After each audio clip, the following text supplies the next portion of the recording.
นีวิทยุกระจายเสียงแห่งประเทศไทยจังหวัดเชียงใหม่ AM 1476 กิโลเฮิรตซ์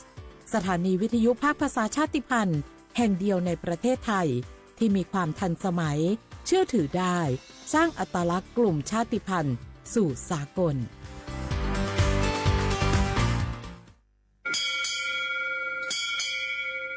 โอโบดาจ้าโอเมชเปอร์เมอซุงคาพ่อคว้าย้อซงอุดูธรรมาสถานีวิทยุภาษาชาติพันธุ์แห่งเดียวในประเทศไทยทันสมัยเชื่อถือได้แล้วพบกันที่สวทเชียงใหม่ AM 1476 กิโลเฮิรตซ์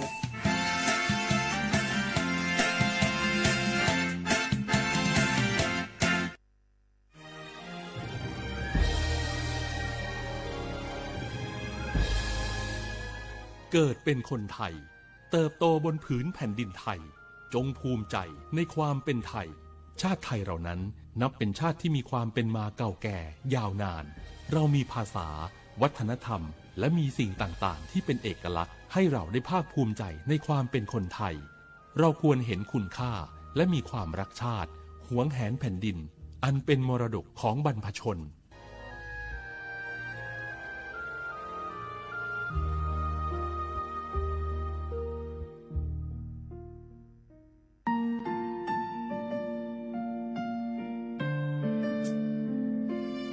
ขอน้อมเกล้าถวายอาลัยสมเด็จพระพันปีหลวงพระแม่แห่งแผ่นดินผู้ทรงเมตตาเหนือเกล้าขอพระองค์เสด็จสู่สวรรคาลัยข้าพระพุทธเจ้าข้าราชการและเจ้าหน้าที่สถานีวิทยุกระจายเสียงแห่งประเทศไทยจังหวัดเชียงใหม่กรมประชาสัมพันธ์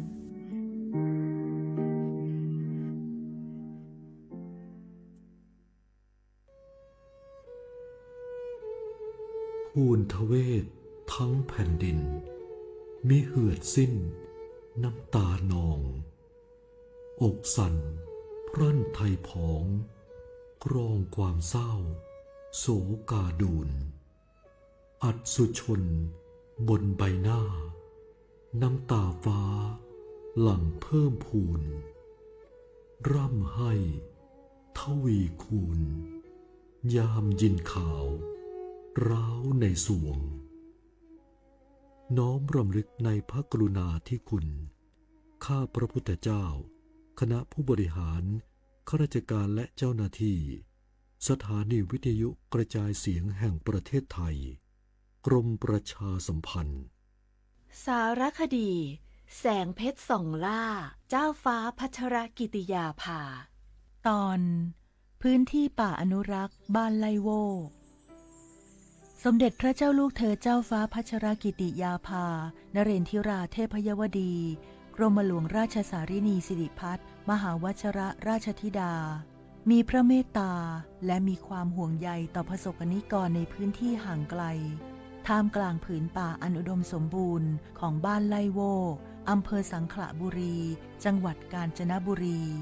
พระองค์จึงทรงสืบสานต่อยอดแนวพระราชดำริในการพัฒนาคุณภาพชีวิตของประชาชนอย่างรอบด้านการศึกษาทรงส่งเสริมการเรียนรู้ของเด็กและเยาวชน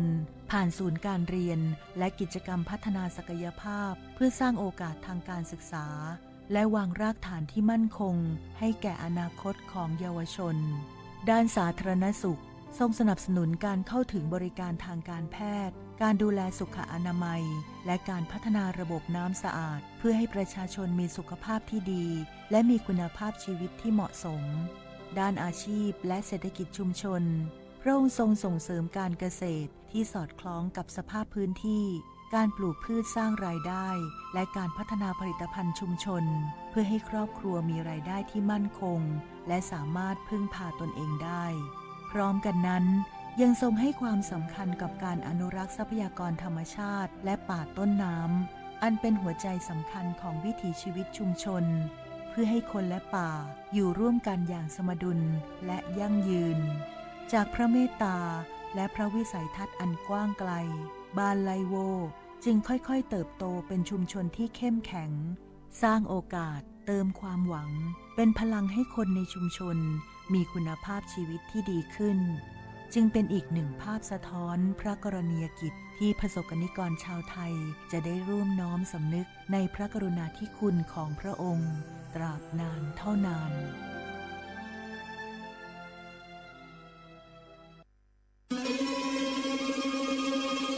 ก้าวสำคัญมาถึงแล้วเจียงใหม่นครหลวงของล้านนาสู่การเป็นมรดกโลกต่างวัฒนธรรมขององค์การยูเนสโกเมืองที่ยังมีชีวิตและมีประชาชนอาศัยอยู่ร่วมกันวันที่ 3-8 สิงหาคม 2569 นี้สภาการโบราณสถานระหว่างประเทศจะลงพื้นที่ตรวจความพร้อมจังหวัดเจียงใหม่ขอเชิญชวนภาครัฐเอกชนและพี่น้องชาวเจียงใหม่ทุกคนมาร่วมแรงร่วมใจพัฒนาปรับปรุงพื้นที่ทั้ง5ประตู4แจ่งตามแนวคูเมืองและ7วัดสำคัญวัดเจียงมั่นวัดพระสิงห์วัดเจดีย์หลวงวัดพระธาตุดอยสุเทพวัดสวนดอกวัด7ยอดและวัดอุโมงค์ช่วยกันดูแลให้สะอาดงดงามคงคุณค่าสถาปัตยกรรมดั้งเดิมเพื่อต้อนรับการตรวจครั้งสำคัญนี้ร่วมกันร่วมสนับสนุนเจียงใหม่สู่เมืองมรดกโลกต่างวัฒนธรรมโดยสวท.เจียงใหม่สำนักงานประชาสัมพันธ์ที่ 3 กรมประชาสัมพันธ์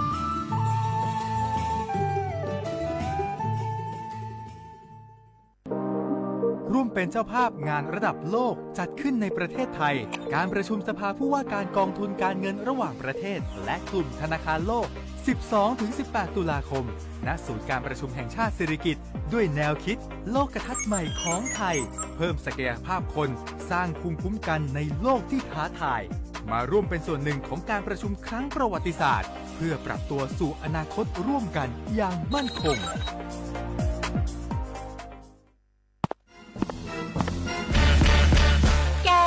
ลองปะกลิ่นหอมเหมือนขนมหวานที่สำคัญไม่เหม็นเอาเปล่า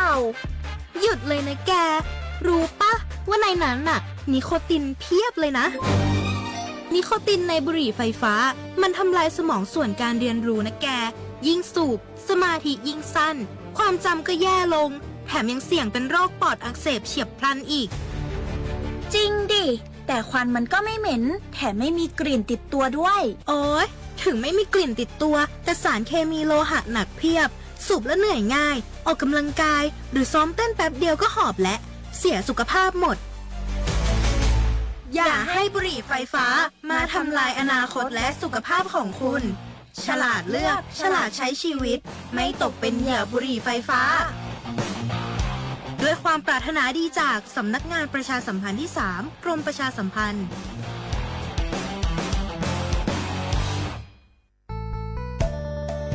สถานีวิทยุกระจายเสียงแห่งประเทศไทยจังหวัดเชียงใหม่กรมประชาสัมพันธ์ประกาศรับสมัครบุคคลเป็นลูกจ้างเหมาบริการตำแหน่งพนักงานกระจายเสียงภาษาเมียนจำนวน1 อัตราเพื่อเป็นตัวแทนนำข่าวสารร่วมพัฒนาคุณภาพชีวิตชาวเมียนและเผยแพร่วัฒนธรรมท้องถิ่นให้เป็นที่รู้จักผู้สนใจยื่นใบสมัครด้วยตนเองได้ที่งานธุรการสถานีวิทยุกระจายเสียงแห่งประเทศไทยจังหวัดเชียงใหม่ตำบลช้างคลานอำเภอเมืองจังหวัดเชียงใหม่ตั้งแต่บัดนี้เป็นต้นไปสอบถามข้อมูลเพิ่มเติมได้ที่053-276-068ในวันและเวลาราชการมังเลี้ยวเอาเก่งเศร้าก็อยากรู้จังใครบ้างนะ7กลุ่มเสี่ยงฉีดวัคซีนไข้หวัดใหญ่ใช้สิทธิบัตรทองได้ไม่เสียค่าใช้จ่ายง่ายๆแค่ใช้แอปเป๋าตังตรวจสอบสิทธิกดเลือกกระเป๋าสุขภาพก็รู้แล้วแถมจองคิวฉีดได้ด้วยที่สถานพยาบาลในระบบบัตรทองรีบๆกันหน่อยนะแค่ถึงเดือนสิงหาคมนี้เท่านั้นสิทธิสร้างเสริมสุขภาพและป้องกันโรคดีกองทุนหลักประกันสุขภาพแห่งชาติหรือบัตรทอง30 บาทสอบถามเพิ่มเติมที่สายด่วนสปสช1330ตลอด24ชั่วโมงพี่น้องเขาสนใจใครปืนเผาผ่านตั้งห้องปล่อยเสียงสวทเก้งใหม่ปั่นตั้งหูห่มปลาดังมีดังซื้อถ่อมแจ้งแล้งหลีกว่าไก่ในปืนตีเจดอนเก้งใหม่กับสืบมาเลยดี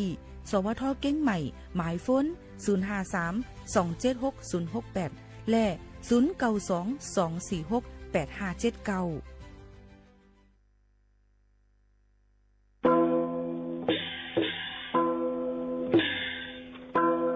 ก้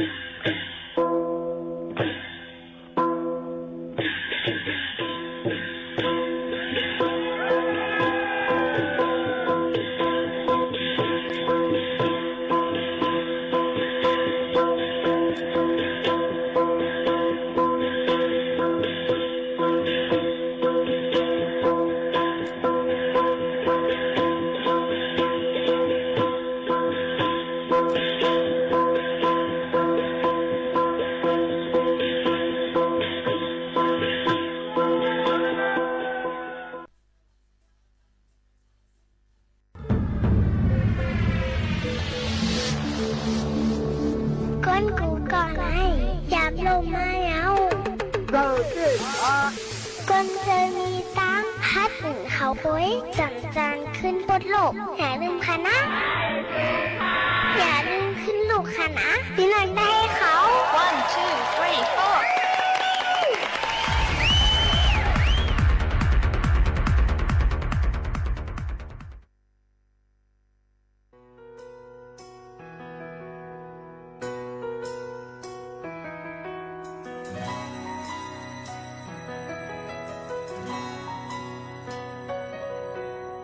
เอาข้าโกนนม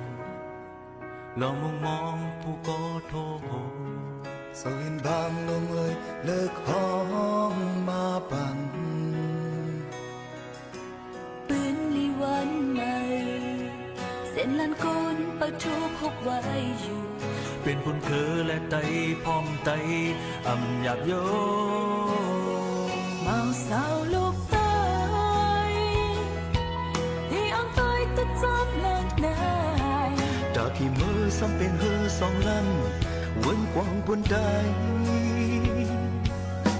บอกไก่สั่งไปนั้น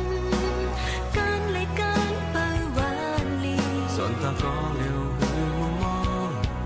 ส่วนตาคนนำเปิดเจ้าอัลลอฮ์ตีเลยจุดอยู่ตีเลยมือปานาก่อนเธอมันเป็นสองเสียงดาวปานลูกลังมุมใจและยิ้มตีเลยทิ้งเป็นโนเต้นข้ามสั่งหือได้เฮาข้าคนหนึ่งลองมุมมองผู้ก็โทรสวินบางลงเอ่ยเลิกหอมมาตันเป็นลีวันใหม่โหลานโกนไปทุกพบไว้อยู่เป็นปุ่นคือเลยไตพร้อมใจอำอยากอยู่เมาสาวลูกตายเตียงตายที่จนละงายตาขี้มือซ้ำเป็นเฮือสองลำวนกองปุ่นตายปอไก่สั่งไปนานการและการเปิดวันดีส่วนตาก็เลี้ยวคือมึงมองส่วนตาคนนำเปิดสอนล้อตีไรจุดอยู่ในตีไรเมื่อ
เหมือสูงตั้งเซ็งค่ะเหมือสูงพี่น้องพุงยินถ่อมเฮาค่ะกูก็กูก้นเนี่ยค่ะอ๋อครบทบจอมกันในตอนการห้องปล่อยเสียงสวทเก้งใหม่ AM 147กิโลเฮิรตซ์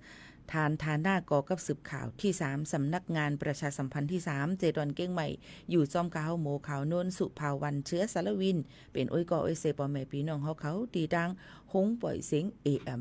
147กิโลเฮิรตซ์ปืนปล่อยเสียงข้าวยาม 10 มถึง 11 มกลางเหนือกลางค่ำตั้งเรดิโอออมลมในค่ะเนาะเอามาได้ทอมดังเรดิโอออมลมเอามาได้ทอมดังไลฟ์แฟนเพจ Facebook สวทเก้งใหม่ AM 147กิโลเฮิรตซ์และเพิ่มเติมปันตั้ง TikTok เข้าคาในนั่นค่ะหลายตีหลายตั้งเอามาได้เป็นดังออมลมเอามาได้เป็นดังออนไลน์ในนั่นค่ะเยอะก็ยังแต่มีลงปืนตีทุบจอมปอแม่พี่น้องเขาเทียงอยู่จึงคือกอลีค่ะเฮาพี่น้องเขามีดังซื้อเจอกันเยอะก็มาถ่อมข่าวเงาจอมกันทอมลีในนั่นค่ะอย่าไปพุ่งอันนั้นเปิ้นลาดว่าจึงนั้นบะอันเปิ้นลาดว่าจังไหนวะอันว่านั้นพี่น้องเขาค่ะอย่าไปว่นกวังเนียนเพียวอาลาเนี่ยคาลาดปันฟังอยู่แต่สิสังเจอว่ามาถ่อมในตอนการเฮาค่ะกูวันนั้นเนี่ยเตฮู้ค่ะว่าอันเฮาค่ะมาลาดนั้นมันเป็นรองอันเตมันและมันเกิดขึ้นมีมาเตเย้าในนั้นค่ะเยาก็ป้อเป็นข่าวอันปลอมอันพามและเปิ้นตึกหางเฮียนว่าเป็นเฮ็ดจังนั้นว่าเป็นเตเป็นจังในว่าหันเปิ้นลาดมาว่าจังในว่าในอย่าไปพุ่งลาดเนี่ยค่ะเฮาค่ะที่มีว่าเปิ้นว่าจังนั้นว่าตั้งนั้นว่าจังไหนว่าฝึกถามว่าไผคำลาดหัวค่ะเปิ้นลาดเนื้อต้วยกันในอันนั้นหามาในแทงเนี่ยพี่น้องเขาหลูเลยไว้เจอกัดใจเย็นดีลีในนั่นค่ะเนาะพี่น้องเขาค่ะเกี่ยวกับเลยลองในนั่นค่ะพี่น้องเขาย้อนฝากไว้ปันกูก้นเจอหนังไหนในนั่นค่ะเนาะพี่น้องเขาค่ะเมื่อได้ทบกันก็ได้เป็นมาวันพุธที่22เดือนธันวาคม2เฮงปลาย26ปีใต้2เฮง1ปากปลาย20ปีก็จะ1เฮง3ปากปลาย88คู่ในนั่นค่ะอยู่จำกันที่ในเป็นเลือน8เมื่อ8ค่ำเป็นวันศีลวันธรรมแทงวัน1ตอนแต่วันเมื่อในแทงอำหึงอำนั้นก็ได้เข้าว่าซากันเยี่ยวในนั่นค่ะพี่น้องเขาค่ะนี่ก็เอามาฝากตวนจู้ถึงกันเจ้าหนังไหนค่ะเนาะพี่น้องเขาค่ะ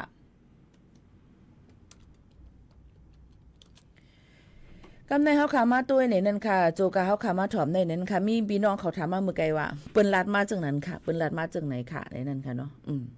เปิ้นลาดมาในเผลลัดก็นั้นแหละตอนดาปักเปิงหมายมีอันตีมีมานั่นยังไปเกิดขึ้นมานั่นก็กำนั้นพี่น้องเขาตีตกใจเกี่ยวกับเลยลองมาปอตองอย่าปนิส่งปอกมือขึ้นตั้งเฮือนจ่องเจอเตะค่ะห่างเปิ้นลาดมากวันนั้นค่ะอันเนี้ยก็นั่นแหละย้ำพองแต่เหลวตั้งเมืองจึงไทยย่ำไปมีหมายมีห้องหับนั้นก็มีหมายมีตอนตาตีเตรียมไว้ว่าตีส่งแห่งการยันมึงเลยลองตั้งว่าปอตองอย่าให้ปอกมือขึ้นตั้งเฮือนย่ำไปมีไหนนั่นค่ะพี่น้องเขาค่ะก็นั่นแหละผู้ยิ่งอันป้าต้องมาเหตุการณ์ถูกเมียนจอมหนังปักเปิงหมายมีถูกเมียนจอมหนังปักเปิงหมายมียังตึกเตไหลรูรวมด้วยถึงลองศูนย์เลยศูนย์เป็นยาก็เกิดลูกนั่งเมืองจึงไทยไหลเหมือนเก่ากุ้ยในนั่นค่ะข่าวลืออันเปิ้นว่าที่ส่งปอกมือขึ้นนั่นมาตีลองการต้งนึงในนั่นค่ะข่าววันก้นเมืองอันเป็นจุ้มกลุ่มไทยไม่ทนอันว่านั่นค่ะตีข้าเจอหาลายจื้อนะคะเส้นสายเส้นจื้อตา100,000ก็ไฮไลท์นั่นเสียแล้วก็เด็กกว่ายืนต่อจอมพ่องหลวงในลุ่มพ้องต่างแดนสภานั่นนะคะตอนตาที่ว่าเฮ็ดปักเปิงเตรียมมาปักเปิงใหม่มีว่าให้ย่างการยันเมืองตีอันป้าต้องนั่นส่งปอกมือขึ้นเนี่ยค่ะก้วยไก่ย่ำอ่ำไปเลยมีคอมาดหมายและปักเปิงใหม่มีคอในใจตั้งเมืองจึงไทยไปมีเนาะพี่น้องเขาค่ะอันนี้ก็เอามาฝากไว้ปันพี่น้องเขาเจ้าหนังไหนในนั่นค่ะเนาะให้ป่องเจอสังเจอว่าถามไม่เย้าแลอะไรตั้นได้ถ่อมอันขาดต่อปันนั่นเนี่ยก็เนกมาปันคา1-3ตัวก็ไรค่ะพี่น้องเขายันเปิดสังเตเลยหัวเสียงตุ้มยอนมันจ่องพี่น้องเขาเลยถ่อมอยู่อันถามคำมาเมื่อไกลนั่นก็นั่นแหละมันย่ำไปมีปักเปิงใหม่มีออกมาอย่าไปตกเจอตื่นผ่านป่นตีเนียนเพียวอาลาก็นั่นแหละมันจะมีจุ่มเสจุ่มเปิ้นสร้างขึ้นมาแลคัดเจอหาไล่จือคนไทยเสตาแสนก็นั่นเหตุกว่ายืนในจอมพ่องหลวงนั่นสิให้ต่างย้อนมานั่นค่ะเนาะย้อนเบอร์ว่าอีสังล่ะเขาก็ว่นว่าเขามาเกิดลูกเบิ้งไทยลูกเขาตีเลยวัดเลยไว้ศูนย์เลยศูนย์เป็นเป้งกันเลยมาหิม1 2 3 4 5 6 7 8 9 10 มีหลายอันน่ะข้ออ้างมันก็นำเนี่ยกอบนั้นเลยลองตั้งเจ้าในมันย้ำไปมีเต้ในนั่นค่ะเพราะว่าศูนย์เลยศูนย์เป็นจำหนังปักเปิงใหม่มีตอนแต่เฮียงการอันมาเกิดตั้งเมืองจึงไทยนั่นมีจึงหือหลาในเฮียงการเพราะว่ามีวัดไว้ถูกแม่นจำหนังปักเปิงหมายมีนั่นมีศูนย์ตอนแต่ได้มาเกิดลูกตั้งเมืองจึงไทยเดเลยมีเหมือนหนังว่าพาสปอร์ตไว้ปรับค่าเมืองอ่ำนั้นก็ไว้สีของจ่ายเงินจ่ายเงินไว้บัตรทอง5ประกันสังคม5อันละอันหนึ่งเจมเจ้งไหนเจ้านั่นในก็เดเลยสุนตอนแต่ได้เกิดลูกตั้งเมืองจึงไทยค่ะเยี่ยวก็เกี่ยวกับไปลองมาการเลือกจ้างว่าประวัติต้องไหนนั่นว่าบอกว่าผิดกฎหมายอันว่านั้นย่ำไปมีไหนนั่นค่ะเนาะพี่น้องเขาค่ะในก็ยังตึกว่าเหตุการณ์ก็ปัดต้องก็เหตุการณ์ได้อยู่ไหนนั่นค่ะพี่น้องของเขาค่ะหรือเสียนั่นก็เตส่งปอกมือขึ้นไหนค่ะมือเฮาค่ะเฮ็ดผิดปักเบิงหมายมีกุ้ยนะเตเป็นซึ่งหือล่ะเฮียงการยันมึงเตสูงปอกมือขึ้นตีเฮือนต่อมือเฮาค่ะเฮ็ดการผิดปักเบิงหมายมีอ่ำเข้าตระวางในนั้นค่ะเมื่อนังเข้าเมืองผิดปักเบิงหมายมีบ่เปิ้นติงยอเปิ้นก็ได้สูงปอกมือขึ้นตั้งเฮือนนี่ค่ะลักมาเหตุการณ์เลยมีไว้ขวางเหตุการณ์อันนี้ก็เป็นคนลักเข้าเมืองเหมือนกันนั้นก็เฮ็ดผิดปักเบิงหมายมีค่าแหมก้นตาย5เหตุการณ์ให้จ้าเป็นรองลู่ซุ้มจื้อเสียง5ถึงอสักใส่ใจเปิ้นเจ็บ5ตายกว่า5เจิมเจ้าไหนเปิ้นก็ได้ส่งปอกมือขึ้นตั้งเฮือนแล้วก็เอาเฮ็ดจ้อมหนังตัวตามตั้งพี่กว่าเลยนักหนาในนั่นค่ะตอนดาลูกอ่อนซ้ำเพราะว่าเกิดตั้งเมืองจึงไทยนั่นนะคะถ่อมด้วยลีค่ะพี่น้องเขาตอนดาลูกอ่อนสังว่าเกิดตั้งเมืองจึงไทยนั่นนะคะเตอำไลสัญชาติไทยเตอำไลวัดไทยออโตเมติกอำไลวัดไทยออโตเมติกอันว่านั่นเตว่าจึงหือล่ะใครบอกว่าจ้อมหนังลูกอ่อนเกิดมาตีปอตีแม่เป็นแห่งการยันมึงในนั่นค่ะก็เตไลวัดไว้จ้อมผู้ติดตามก็เป็นปอก็เป็นแม่นั่นกุ้ยในนั่นค่ะตีอำไลสัญชาติไทยจ้อมหนังลักแลนลิ้นในค่ะลูกอ่อนก็ตีไลถือไว้เจอคือจ้อมหนังก็เป็นปอเป็นแม่มีไว้นั่นกุ้ยในนั่นค่ะจ่องเตมีสุนในกว่าแจ้งไว้เกิดไลคาลาในค่ะมีสุนไรกว่าแจ้งไว้เกิดไรห้องยาตีในเมืองจึงไทยตีออกบันหนังสือหับห้องการเกิดทร1/1ปันเย่าก็เอากว่าแจ้งเกิดต่อเจ้านาตีภายลุมเจเวงภายนายทะเบียนเขาตอนตัดที่หับเอาไว้เกิดอ่ำนั้นก็ความไทยว่าสุติบัตรอันว่านั่นในค่ะในก็เตไลมาเป็นหลักฐานกับตัวตอนตัดลูกอ่อนว่าเกิดตั้งเมืองจึงไทยก้วยเก่าไว้เกิดลูกอ่อนอันกว่าไรมานั่นในปออำนั้นก็แม่เป็นแห่งการยันเมืองหลวงก็เตไล่ข่าวไว้เกิดนั่นก้วยเตอำใจว่าเตเป็นไว้เมืองไทยคนไทยค่ะนะพี่น้องเขาเตไล่ป่องเจอจึงนั้นในนั่นค่ะพี่น้องเขาค่ะสังเกตว่าใครผู้เพิ่มเติมจึงหือเทียงเนี่ยก็ต้องถามกันเข้ามาประวัติตอบได้ตีตอบปันอำตอบได้ตีกว่าต้องถามผู้ใหญ่ก้นลุงเขาเสเอามาฝากปันปอแม่พี่น้องเขาเนี่ยค่ะให้ไรยินถ่อมจำกันจึงหนังในเทียงในนั่นค่ะพี่น้องเขาค่ะค่ะนี่ก็เอามาฝากตอนตู้ถึงป่อแม่ปีน้องๆเขาจึงหนังไหนค่ะเนาะลือใจถ่อมได้เพียงกว่าหวานหูถูกใจกัน1หูก่อนค่ะนะกำมาจ่องมาอุบโอจำกันเทียงกำนึงค่ะพี่น้องเขาค่ะ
อ๋อค่ะปอมแม่ปีๆน้องๆเขาค่ะ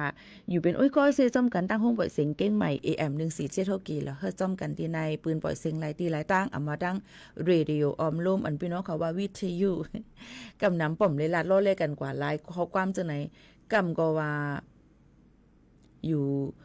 เป็นก้นสับเรียนดินเมนำคงปลดออกซ้ำเจ๋งค่ำอยู่มาดังนั้นดังในสิอยู่จอมสังก็มังก็ติลาดความจำอันนั้นนี่ค่ะเนาะก็คัดเจอมาลาดปันพี่น้องเขาให้เลยป่องก้วยกาอันคาดิมาลาดในคาดิลาดความใต้ให้มันปบปีบ่เพียนย้อนปืนสังละปอนตาก้นถ่อมและตาลูกตาหลานตาหนอแดนคือเขาวันตาเมื่อนั้นเขาก็ติคัดเจอลาดให้มันปีให้มันเพียนนี่ค่ะเนาะสังเจอว่าเฮาคาก็เป็นปอเป็นแม่ลาดความอำปีต่อลูกต่อหลานเฮาคาในนั้นก็มังก็นี่อำย้อนปันลูกเขาลาดความใต้จะไปอู้นะกำไตนี่ไอ้เปิ้นนะทำมาไหนไต้ก่มเจอเมืองก่มเปลี่ยนเนาะหลวนก็ติดต้องกว่าให้นั้นลัดก่มปีเที่ยงให้ไหนมันติหยาบค่ะก็นั้นในลูกอ่อนย่ำพ่องแต่เหลวในเหียนเขาเลียดภายเนี่ยนี่ค่ะเนาะมันก็ในว่าโกลูกเขาโกลูกเขาเปิ้นหัวเป็นไต้แทงก่อนอ่ำปันลาดนี่ค่ะตอนด่าลูกค้าได้ว่าเนาะลาดความไต้ของเปิ้นมาขายเขาเซ็นเขาซอยขายไอติ่มจอมที่วงเฮียนก็หันเขาก็ลาดความไต้ไอ้เหลืองเนี่ยเปิ้นไปทามาสู่เป็นลูกแม่โมขาวนุ่นใจฮะเนี่ยใจอ้อเนี่ยลูกไอ้เปิ้นหาลูกน่ะที่ไอ้ห่างละแม่เป็นก้นเหมือนกันก้วยนี่นั่นเนาะค่ะเลยลองตั้งการปลูกฝังลูกเฮาค่ะเฮาฮู้ว่าเป็นอีสังหรือเลยลัดจึงหือในมันลำลวงตีก็เป็นปอเป็นแม่สั่งสอนป้อนปันโรงเรียนที่1ที่เป็นก็เป็นปอเป็นแม่โรงเรียนที่2ที่ปอแม่ก็ที่2นั่นเนี่ยก็ติเป็นไว้ที่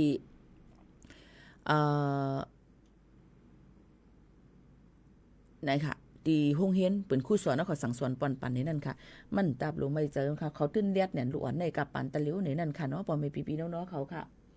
มาโดยเที่ยงในค่ะข้อความที่พี่น้องเขาต้องตักอยู่กรุงเทพถอมอยู่ค่ะ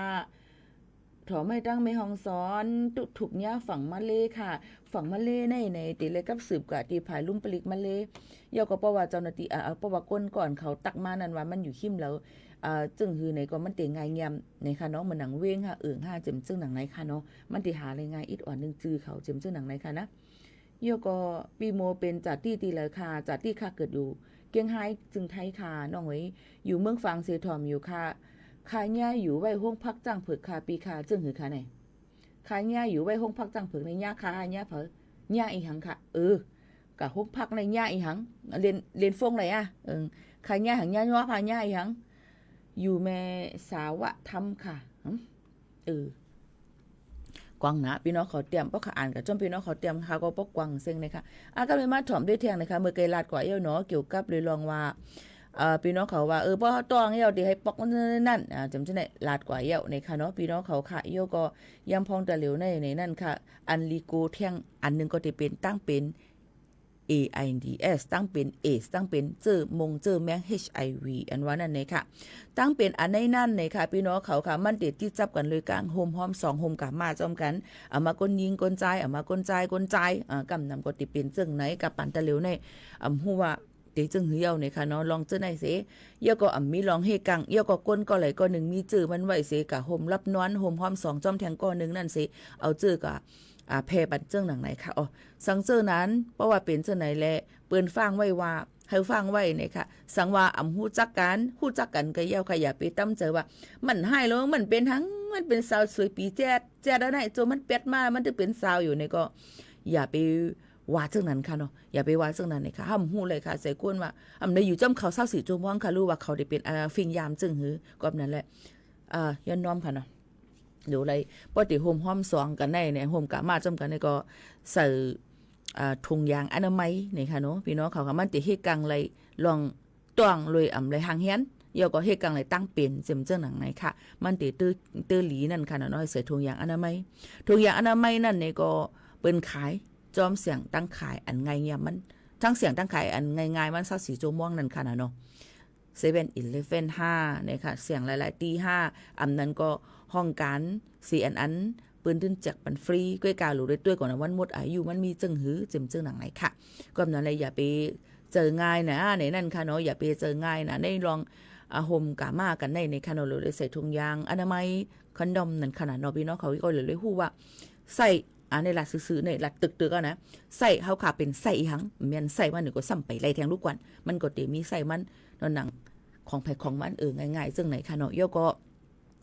ใจเอา1ปอกก็รู้แล้วแปดนะเดี๋ยวใจเอามาใจแทงปอกก็สับอำไรเทียงเลยนั่นค่ะนะพี่น้องเขาค่ะนี่ก็รู้เลยลัดกันซื้อๆให้แน่ก็พี่น้องเขาค่ะในบางปอกในมันซื้อมันโยเนี่ยโยทางอันวางพี่น้องเขาน่ะตารางเหนือขึ้นคำบ่เคยสุกซักก็เหมือนแนวในนั้นค่ะเนาะรู้เลยลัดกันซึ่งในนี้ค่ะโยก็สั่งเจอว่าตั้งเป็นเขาค่ะอันในไหว้สิเขาค่ะกับโฮมรับนอนโฮมกับมาจอมเปิ้นเยาใน3เดือนมาจ่องไก3เดือนมากก็กะกด7กดทัดด้วยอำใจว่ากับโฮมรับนอนมาเมื่อว่ามื้อซึ้นก็รู้เลยกว่าแน่เมื่อแน่ในกลุ่มไรค่ะนะมันไปออกมามันไปเนพังหางมันมาปีน้องเขาก็ตีไร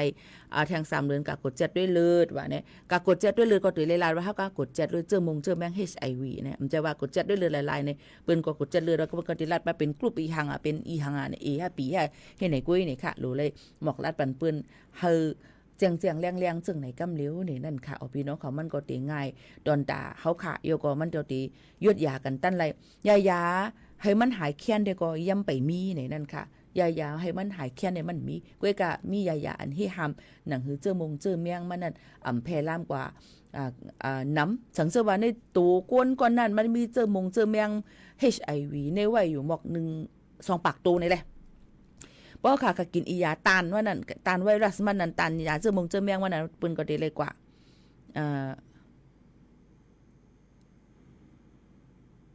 นั่นนี่ก็ตีไรกินปันให้มันเมียนจำหนังหมอยาเป็นสั่งมาปันอย่าไปให้กินพร้อมจังอย่าไปเฮ็ดในนั่นค่ะนี่ก็เอามาฝากในค่ะเนาะนี่ก็เป็นตั้งเป็นอันเป็นเจอมงเจอแมง HIV AIDS ในนั่นค่ะเนาะอันไหนค่ะเนาะมันก็ว่าใจเอดค่ะปีก็อันเดียวกันนั่นน่ะคาที่ซับเลี้ยงปันพี่น้องเขาจึงหือลีกวนว่าในคาที่เลยถวยใจลุงเปิ้นว่าอย่าไปถวยใจลุงปอดสุถวยใจลุงได้ซักสุได้ปอดเอานะคะเขาว่าได้ค่ะตื่นปอดแน่นอนค่ะบ่ค่ะมาเหตุการณ์เผามาจ้ำเฮ็ดด้วยที่ห้องปล่อยเสียงเก่งใหม่ในตอนตาติดตบปันพี่น้องเขาในมันตื่นเหือไว้ในเจอเฮ็ดแนวพี่น้องเขาลาวน้องก็แม่มันก็อำจะเอ5ก็จะมาตั้งเป็น AIDS ตั้งเป็นอันในเปิ้นห้องเจอมงเจอแมง HIV เนี่ยหลัดจังไหนก็ไปป้อบ่อยไปป่องจังไหนก็ค่าก็ฮู้ที่หลัดอีหังเที่ยงเอาในค่ะเนาะปอแม่ปีๆน้องๆเขาค่ะในก็ย้อนฝากปันพี่น้องเขาเจิงหนังในค่ะนะเอาค่ะกำไนเฮาค่ะมาตัวเที่ยงไหนนั่นค่ะเนาะพี่น้องเขาค่ะลองตั้งเที่ยงอันนึงในนั่นค่ะเนาะว่าตั้งเป็นเอสยาวก็ไม่ก็แก่นสะในก็ลีกูค่ะกำนำก็ลูกอ่อนก็เป็นไรก้นหลงก็เป็นไรในนั่นค่ะอำถูกหรือไรป่นเปลี่ยนมันถูกดีไรไว้เมามางในนั่นค่ะหรือเลยตุ้ยเนี่ยค่ะก่อนจอมตู่เฮาค่ะนั่นน่ะดองมีเนี่ยค่ะน้ำหนักเฮาค่ะต้องลดย้อมในนั่นค่ะยก็จ่องมีเลือดออกพิษปักเปิงพิษเปิงหื้อเนี่ยค่ะพายออกมาเป็นพายป้านเลือด5เนี่ยค่ะไอตาสีเนี่ยค่ะเสียงแหบนั้นก็ไอมาเยามีเลือดป้าเจ็มเจ้าหนังไหนค่ะเนาะเยาก็เฮือโอนเลยง่ายเนี่ยเจ็บจอมดุบจอมเอ็นเจ้าในเนี่ยค่ะหึงนานในเจ้าในหลุดเลยก็หาโมยากดจัดกดทัดด้วยคันเพ้อนี่นั่นค่ะเอามาฝากตวนจู้ถึงป่อแม่ปีน้องๆเขากูก็กูก้นเจ้าหนังไหนค่ะเนาะพี่น้องเขาค่ะหรือเจอถ่อมด้วยเทียงเพียงกว่าวันโหถูกเจอกันเทียง1โหก่อนค่ะนะพี่น้องเขาค่ะจ่องขึ้นมาอุบโอจอมกันเทียงกำนึงในนั่นค่ะเอาพี่น้องเขาค่ะสืบถ่อมด้วยค่ะ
อ๋อค่ะพี่น้องเขาค่ะยินส้มขอบใจถึงกูก็ที่ต้องตักกันเข้ามาและปันยังใจกันค่ะอ่ำโตค่ะ2 วันเดียวค่ะอ่ำโตค่ะใครถอมเพียงกว้างปีโมค่ะนู้นค่ะไม่สูงกลางวันค่ะปีเยอะกลางวันนะโอเคค่ะไม่สูงค่ะลองเตเข้าว่าไม่สูงค่ะลองเตเข้าว่าในเตกว่าวัดลอยค่ำจ่องเตเป็นสังค่ะฮะเปิ้นมีอีหยังกันคะเนี่ย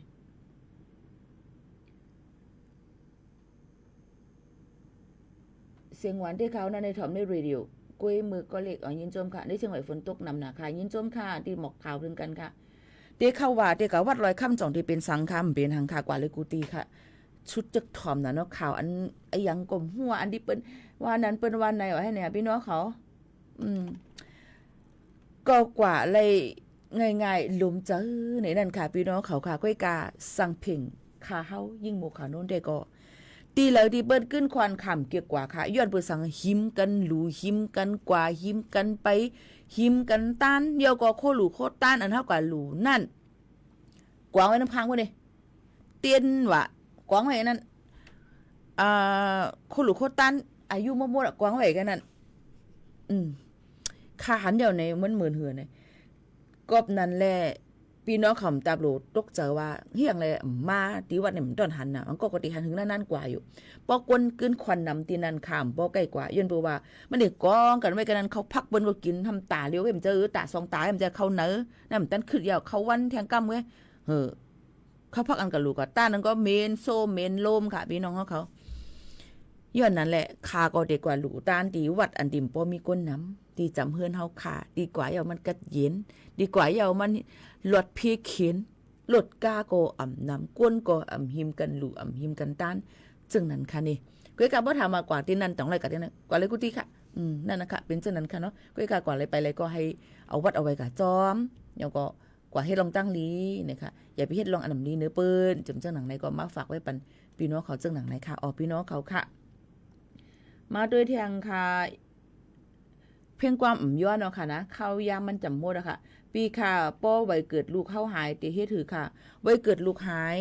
ไว้เกิดลูกหายก็เตไรกว่าแจ้งที่ห้องปลิกค่ะไว้เกิดหายก็แจ้งที่ห้องปลิกในนั้นค่ะเนาะห้องปลิกอย่าเอาหลักฐานอันนั้นเสียกว่ายืนตี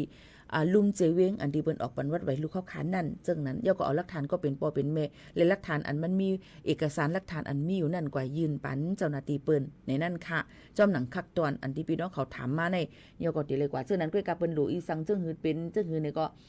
ติเลยแทงกำนึงนั่นค่ะเนาะหลูเลยกว่าต้องถามที่เจ้าหน้าที่เปิ้น1ป้อไว้เกิดลูกเฮาหายนี่ก็ต้องมีไว้ถ่ายไว้เหมือนมันยุ่มยามาติถ่ายไว้อยู่ตรงใจเพราะว่าถ่ายไว้อยู่ในนั่นก็เอาเอกสารมันนี่ก็แจ้งที่ห้องปลิกตีได้สิ่งของมักซาวัดซาวัดเอานั่นเนี่ยไว้แจ้งความตีห้องปลิกนั่นเนี่ยกว่าแจ้งตีลุ่มเจเวงตีเบิ่นออกปันวัดไว้ลูกเข้าคานั่นในนั่นค่ะป้อไว้เกิดป้อไว้เกิดหายเอามีเอาตั้งใจอย่าสวมตีเลยสู่กับแจ้งเกิดนั่นสู่ตื้นแจ้งเขาออกในทะเบียนบ้านตั้งใจมันก็ตีมีในทะเบียนบ้านก็เอาทะเบียนบ้านนั่นก่อนจอมค่ะมันจะว่ามีไว้เกิดแล้วเนี่ยก็เซลูกเอาในแดงเนี่ยก็ได้แจ้งเขาในทะเบียนบ้านอันนั้นก็หยาบเหมือนกันค่ะนะกอบนั้นตื้นตีเลยแจ้งเข้ามาในทะเบียนบ้านสีก็อันนั้นก็นายจางอยู่จอมปออยู่จอมแม่เจมจึงหนังไหนค่ะพี่น้องเขาค่ะ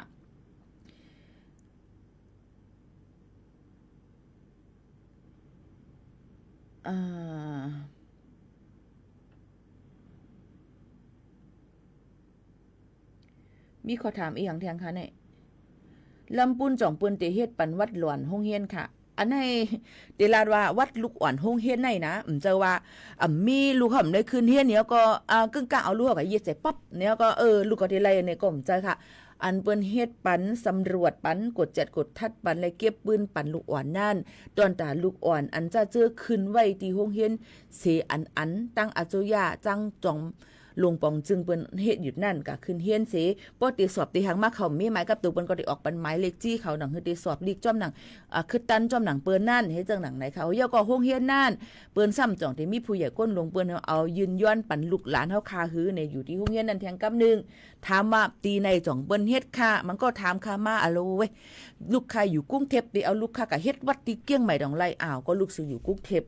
ฮีเอามาให้เก่งใหม่มันจะบ่ได้เฮ็ดกันเลยง่ายๆมันก็ว่าเดี๋ยวเลยก็ลงทะเบียนที่ไรก็แจ้งอำเภอกันเลยมันอ่ำเจอนี่นั่นนะหนูเลยหมอแจกเพว่า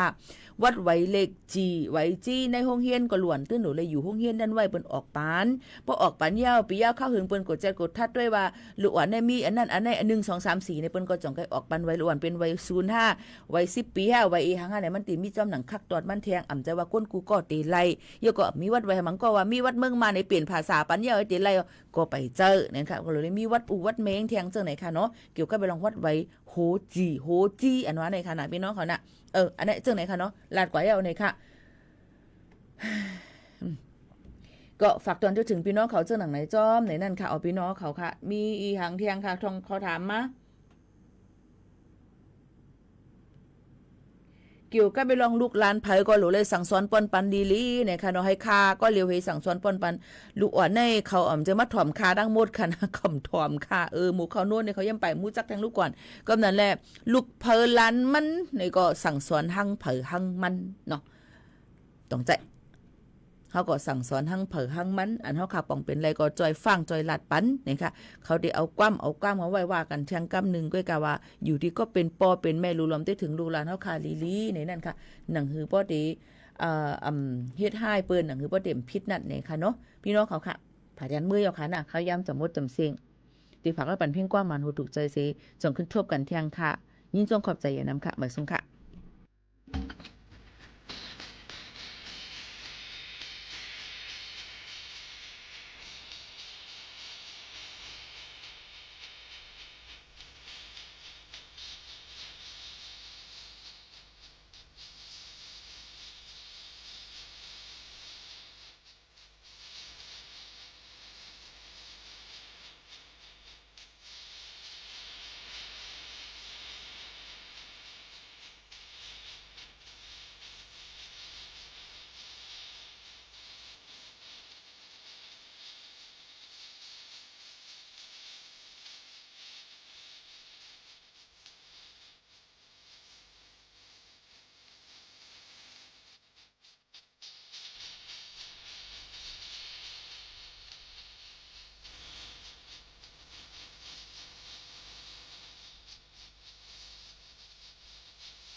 และเครือข่ายทั่วประเทศเสนอข่าวต้น